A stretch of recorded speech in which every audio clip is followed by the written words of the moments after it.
If the Canaries sound perfect but the crowds don't, take the ferry one island over. This is La Gomera, quiet trails, wild coastlines, and slow mornings. Here's your 3-day plan for September and October.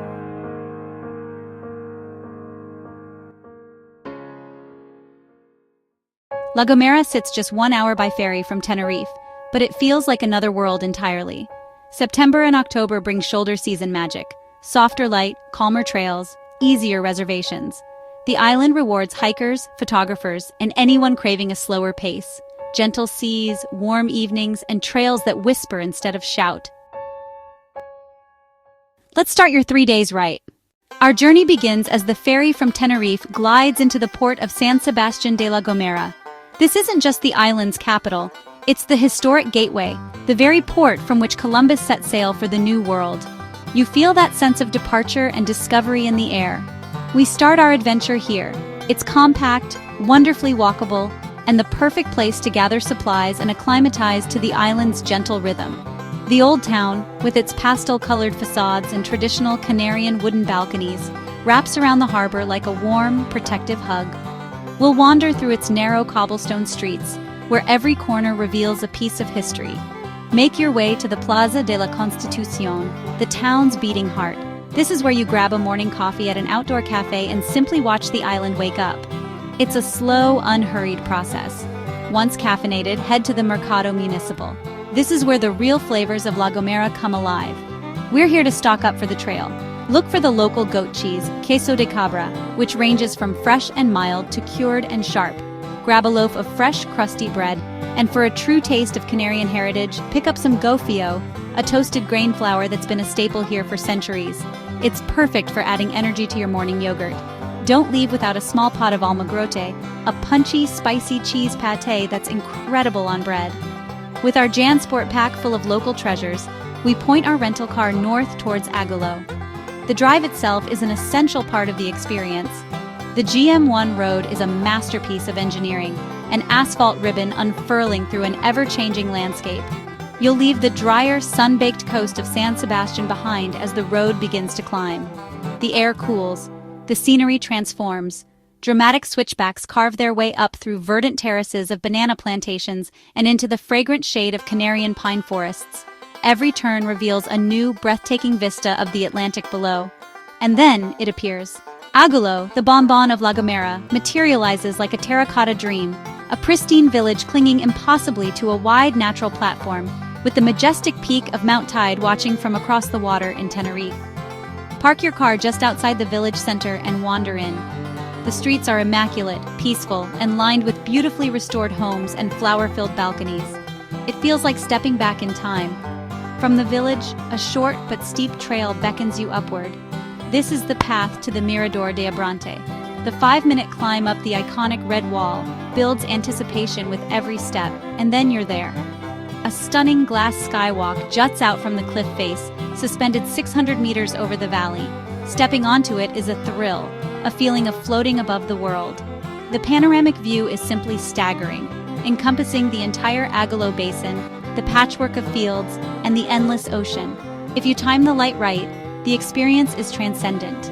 We recommend visiting in the early morning or late afternoon, especially in September and October when the sun is lower and the light is golden. That's when the magic happens, painting the valley in soft hues. There's a fantastic visitor center and cafe right at the Mirador. It's the perfect spot for a post-hike refreshment. Grab a table and try some classic papas arrogadas with red and green mojo sauces. It's a reward that tastes like the island itself. Day 1 sets the tone perfectly, a blend of history, flavor, and staggering beauty. But tomorrow we leave the coastline behind and enter the fairy tale heart of the island. Day 2 is why people whisper about La Gomera. We're heading into the island's heart, Garajonay National Park, a UNESCO World Heritage Site that feels like stepping millions of years back in time. This isn't just any forest, it's a rare subtropical laurel forest, a living relic from the Tertiary period. Its survival is thanks to a magical phenomenon, the Mar de Nubes, or Sea of Clouds. These moisture-laden trade winds drift in, blanketing the highlands in a cool, life-giving mist. The air instantly drops in temperature, carrying the scent of damp earth and decaying leaves, the very smell of ancient life. Garajonay is a fairy tale, a labyrinth of cloud forest trails that feel truly prehistoric. The trees are gnarled and twisted, draped in long green cloaks of moss that absorb every sound. Every branch, glistening with condensation, tells a 1,000-year story. It's a world of profound silence, punctuated only by the drip of water from fern fronds or the call of a native bird. There are over a dozen well-marked trails. For an easy, immersive experience, the loops around the La Laguna Grande recreational area are perfect. Wooden walkways guide you through the heart of this living museum, making it accessible for everyone. It's an ideal choice for photographers chasing the ethereal light, and for families wanting a gentle taste of the magic. Or, if you're seeking a challenge, climb higher towards the island's peak, Alto de Garajonay. The path gets steeper as you ascend through the dense canopy toward the sky. The summit is not just the island's highest point, it's a sacred place named for a tragic romance from Gomeran folklore, the story of Princess Gera and Prince Jonay from neighboring Tenerife. On a clear day, the summit rewards you with breathtaking 360-degree views.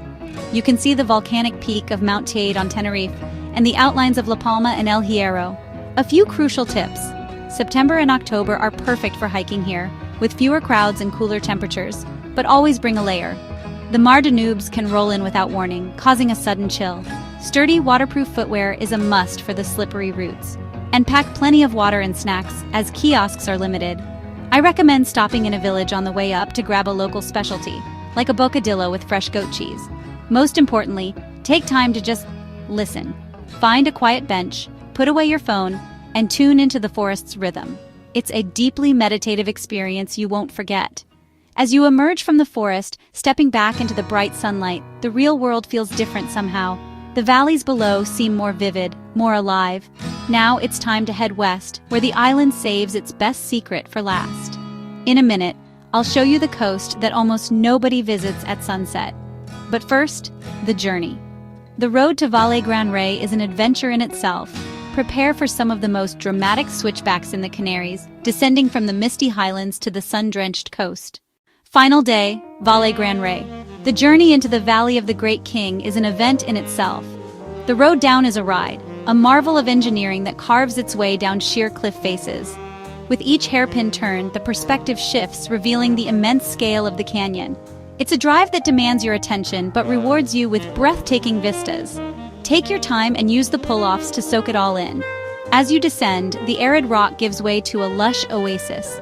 Palm trees line the ravines like nature's own welcome committee, a testament to the valley's unique microclimate. You can still see the old agricultural terraces clinging to the hillsides, a reminder of the valley's rich history. And at the bottom, time slows. You can feel the pace of life instantly shift. The valley retains a gentle bohemian spirit from the 70s, a sense of being a world away. Explore the different districts, the charming fishing harbor of Vueltas, the main beach area of La Playa, and the quiet hillside village of La Calera. The black sand bay near the harbor, Playa de Vueltas, is sheltered and perfect for swimming. The water's still warm from summer, but the peak season crowds are long gone. For a real hidden gem, seek out Charco del Conde, a natural tidal pool perfect for a serene dip. Or for the more adventurous, a walk to the wild and secluded Playa del Ingles offers dramatic scenery. Wander the promenade as the afternoon heat softens. Then position yourself for the main event. This isn't just a pretty sky, it's a geological spectacle. Head back up the valley to one of the miradors, like the one designed by Cesar Manrique, for a front row seat. From here, you can watch the colossal cliffs opposite the town catch fire at sunset. It's a communal experience, a shared moment of awe as the rock transforms from gold to crimson to deep purple. It's the kind of sunset that makes you forget to check your phone. For dinner, the seaside tapas scene comes alive. This is your chance to dive into authentic Canarian cuisine. Look for papas arrugadas with their spicy mojo sauces. The star, however, is the fresh fish, often grilled simply with garlic and olive oil. Pair it with a glass of local wine, with the sound of waves as your soundtrack. Many of the best spots are small, so book ahead if it's a weekend. Even paradise gets busy sometimes. Dining with the Atlantic beside you, you realize Valle Gran Rey is a feeling. It's a perfect encapsulation of what makes this island so special. This is La Gomera at its finest, unhurried, authentic, and absolutely unforgettable. A perfect end to a journey through one of the Canaries' most precious jewels. Getting here is easy.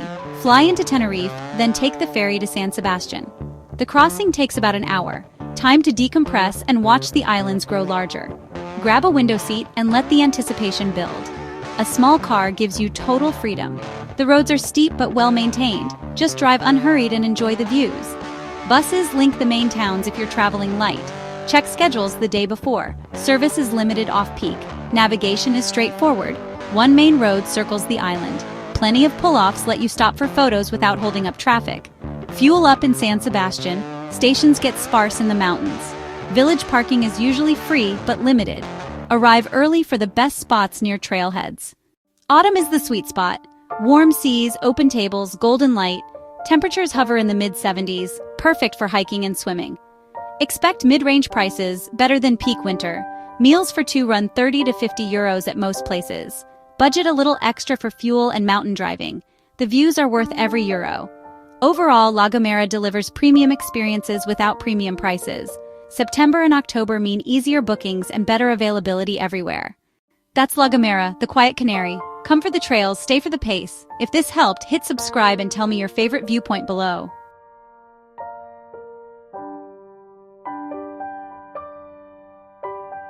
Next up, discovering the Azores in autumn, another Atlantic secret worth keeping.